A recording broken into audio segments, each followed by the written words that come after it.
Gerak cepat, dan tanggap, keluhan masyarakat, Polsek Nurusalam tambal jalan berlubang. Respon cepat itu ditunjukkan pada hari ini, oleh personil Polsek Nurusalam, Polres Aceh Timur. Menanggapi keluhan masyarakat terkait jalan berlubang yang berada di depan Mapolsek Nurusalam dengan melakukan penambalan lubang berdiameter lebih kurang 120 cm. Kepada abidosnews.com, Kapolsek Nurusalam Ibtu Mulyadi, SH, MH yang memimpin kegiatan tersebut mengatakan, penambalan jalan berlubang ini sebagai tindak lanjut dari keluhan masyarakat.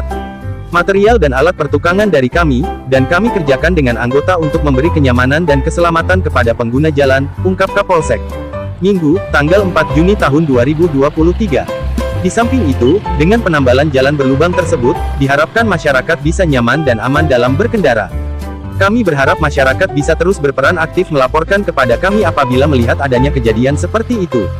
Termasuk juga, mendukung dalam menjaga keselamatan berlalu lintas, seperti, menggunakan helm standar dan tidak melakukan pelanggaran di jalan raya, ujar mantan Kasat Lantas Polres Aceh Singkil ini. Perwira pertama asli Putra Aceh Timur ini menyebutkan, kegiatan-kegiatan positif menjadi program Polsek Nurusalam, dan rutin dilaksanakan dengan berkolaborasi bersama unsur terkait yang ada di Kecamatan Nurusalam, dan Kecamatan Darul Falah. Maksud dan tujuannya adalah, untuk memberikan rasa nyaman dan aman pada masyarakat. Ya, kegiatan sosial akan kami laksanakan berkelanjutan, setidaknya bisa sedikit memberikan rasa nyaman dan aman bagi masyarakat.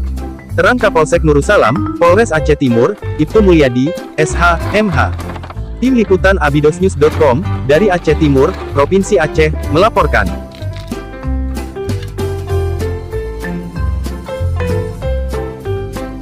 Waalaikumsalam warahmatullahi wabarakatuh.